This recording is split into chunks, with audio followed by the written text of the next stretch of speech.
2010 में हुई ये विमान हादसा कोई आम हादसा नहीं था, बल्कि इस विमान में पोलैंड कंट्री के प्रेसिडेंट सवार थे जो कि इस हादसे में मारे गए थे। लेकिन सबसे बड़ा सवाल तो अब खड़ा होता है कि आखिर इस फ्लाइट के साथ हुआ क्या था, जबकि दुनिया के किसी भी प्रेसिडेंशियल एयरक्राफ्ट का पायलट कोई आम पायलट नहीं होता, बल्कि एयरफोर्स के सबसे हाईली क्वालिफाइड एंड काफ़ी ज़्यादा एक्सपीरियंस पायलट होते हैं। तो सवाल ये है, क्या इसमें पायलट की गलती थी या किसी और की साजिश थी? आइए जानते हैं पूरी कहानी आज के इस वीडियो में। 10 अप्रैल 2010 तकरीबन 9:27 पर पोलैंड के वार्सो एयरपोर्ट से एक साथ दो विमान रवाना होती है। पहला PLF-031 और दूसरा PLF-101। PLF-101 ये प्रेसिडेंशियल एयरक्राफ्ट थी जिसमें पोलैंड के जाने माने प्रसिद्ध राष्ट्रपति लेह काचिंस्की सवार थे और इनके साथ इनकी पत्नी और कुछ 87 सहकर्मी भी सवार थे। PLF-031 यह याक 40 मॉडल की एयरक्राफ्ट थी। इस विमान में पोलैंड कंट्री के ही कुछ ऑफिशियल जर्नलिस्ट सवार थे और ये एयरक्राफ्ट PLF-101 से आधे घंटे पहले उड़ान भरी थी। बट ये दोनों फ्लाइट्स रशिया के एक ही स्मोलेंस्क नॉर्थ एयरपोर्ट पर लैंड करने वाली थी। उड़ान के कुछ मिनट बाद यह विमान अपने मैक्सिमम एल्टीट्यूड 33,000 फीट पर पहुंचकर क्रूज कर रही होती है। अब यहाँ से बेलारूस एयर स्पेस से होते हुए 3 वे पॉइंट्स बैम्सो, रुब्का और एक्सेल वे पॉइंट के सहारे आगे बढ़ना था।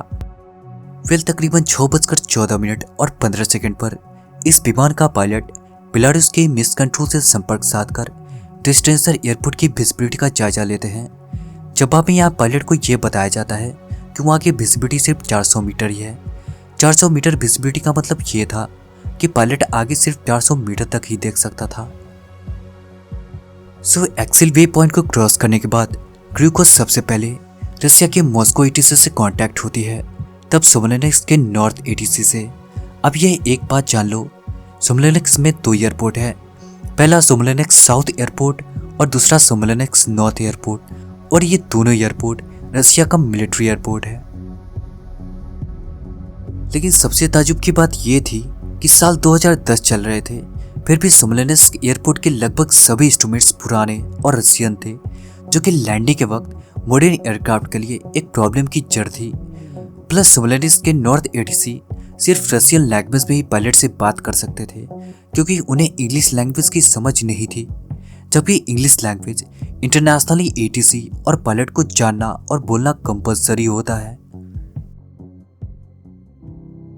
तकरीबन 6:24 और 32 सेकंड पर इनिशियल अप्रोच के दौरान कैप्टन रशियन लैंग्वेज में ही स्मोलेंस्क ATC से संपर्क साधकर वहाँ की विजिबिलिटी का जायजा लेते हैं। जवाब में ATC ये बताते हैं कि यहाँ की विजिबिलिटी सिर्फ 400 मीटर ही है, आप लैंड नहीं कर सकते।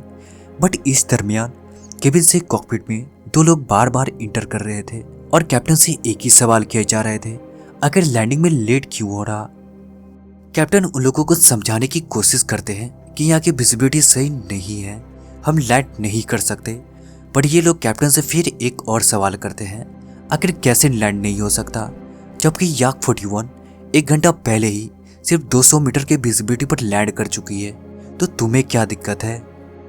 यह कैप्टन उन लोगों को बार बार समझाने की कोशिश करते हैं कि यहाँ की लैंडिंग के लिए विजिबिलिटी सही नहीं है, प्लस डेंस फॉग में विमान को लैंड कराने के लिए एयरपोर्ट भी वेल इक्विप्ड नहीं है, तो मैं कैसे लैंड करा दूं। यह प्रॉब्लम ये थी कि इस एयरपोर्ट का ILS सिस्टम रशियन था और इस एयरक्राफ्ट में लगा हुआ ILS रिसीवर वेस्टर्न था, जो कि रशियन के ILS सिस्टम के सिग्नल को कैच नहीं कर सकता था। ILS का फुल फॉर्म होता है इंस्ट्रूमेंट लैंडिंग सिस्टम। यही ILS सिस्टम घने कोहरे में पायलट को विमान को लैंड कराने में बहुत हेल्प करती है। पायलट के पास अब यहाँ एक ही ऑप्शन बचा था, वो था विजुअल लैंडिंग अटेम्प्ट। कैप्टन यह डिसाइड करते हैं, ठीक है मैं 100 फीट तक जाऊंगा, अगर मुझे रनवे दिखा तो मैं किसी तरह लैंड करा दूंगा, अगर नहीं दिखा तो मैं गो अराउंड करके हायर एल्टीट्यूड पर जाकर वेदर सही होने का इंतजार करूंगा, नहीं तो दूसरे एयरपोर्ट के लिए डाइवर्ट कर जाऊंगा। कैप्टन यहाँ अपने डिसीजन को रखते हुए एयरपोर्ट से लगभग 2.7 किलोमीटर पहले ही लैंडिंग गियर को डाउन करके ट्रायल अप्रोच के लिए विमान को डिसेंड कराना शुरू कर देते हैं। तकरीबन कुछ मिनट के डिसेंडिंग करने के बाद तकरीबन 6:40 और 52 सेकंड पर जमीन से 295 फीट ऊपर और रनवे से 1.7 किलोमीटर पहले ही फर्स्ट ऑफिसर कैप्टन को वार्न करते हैं, सर हमें गो अराउंड कर जाना चाहिए, हम लोग बहुत नीचे आ चुके हैं। बट ये विमान अभी 100 फीट पर नहीं पहुंची थी, इसलिए कैप्टन फर्स्ट ऑफिसर के बात को इग्नोर करते हुए फ्लाइट को कंटिन्यू डिसेंडिंग पर रखते हैं। सो तकरीबन 6:40 और 54 सेकंड पर ये फ्लाइट 100 फीट पर पहुंच जाती है। फिर भी पायलट को आगे कोई भी रनवे नहीं दिखता। प्लस इधर रेडियो एल्टीमीटर में सेट किए हुए 100 फीट की क्रिटिकल हाइट की वार्निंग साउंड आने लगती है, जिससे कि अब पायलट को पता चल जाता है कि हम अपने डिसीजन हाइट पर पहुंच चुके हैं। इसी वक्त फर्स्ट ऑफिसर कैप्टन को बार बार वार्न करना शुरू कर देते हैं, sir abort the landing and please go around. ऐसा इसलिए क्योंकि 100 फीट के हाइट पर आने के बाद भी सामने कुछ भी नहीं दिख रहा था, और तो और ये फ्लाइट इस वक्त ग्राउंड के बहुत ही ज़्यादा नज़दीक थी। सो सामने जब कुछ नहीं दिखा तो कैप्टन इंजन्स के फुल पावर को बढ़ाकर क्लाइंब करना शुरू कर देते हैं, लेकिन अफसोस ये फ्लाइट क्लाइंब करने के बजाय और नीचे ही जाने लगी, जिसके बाद लेफ्ट विंग और लैंडिंग गियर नीचे के पैरों से टकराना शुरू हो गई और लगातार नीचे के पैरों से टकराते टकराते लेफ्ट 180 डिग्री रोल होते हुए जमीन से टकराकर बहुत बुरी तरह से क्रैश हो गई, जिसके बाद इसमें सवार सभी लोग मारे जाते हैं, इवन पोलैंड के राष्ट्रपति लेह काचिंस्की भी। बट इससे बड़ा भी दुखद बात ये थी कि ये लोग वर्ल्ड वॉर 2 में मारे गए सैनिकों को 70वें डेट एनिवर्सरी पर श्रद्धांजलि देने के लिए जा रहे थे। सो गाइस, अगर मैं यहाँ एक लफ्जों में कहूँ तो ये हादसा 3 गलतियों के कारण हुई थी।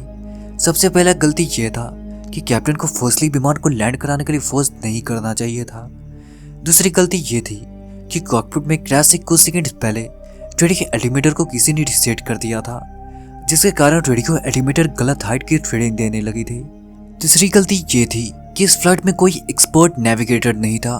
क्रैश से एक दिन पहले 9 अप्रैल 2010 को पोलैंड ने रसिया से एक नेविगेटर के लिए डिमांड किया था, पर रसिया ने पोलैंड के बात को खारिज कर दिया था, जिसके बाद पोलैंड को किसी तरह का नेविगेटर नहीं मिला था। बट गाइस, ये क्रैश अभी तक ये मिस्ट्री है, क्योंकि लास्ट मोमेंट में क्रैश से पहले कॉकपिट में बैठे चारों क्रू में से रेडियो अल्टीमीटर को किसने रीसेट किया था, ये आज तक किसी को नहीं पता। अगर रेडियो अल्टीमीटर को रीसेट नहीं किया जाता तो शायद ये क्रैश भी नहीं होता। सो गाइस, आज के लिए कहानी इतना ही। चलिए मिलते हैं नेक्स्ट वीडियो में, तब तक के लिए धन्यवाद।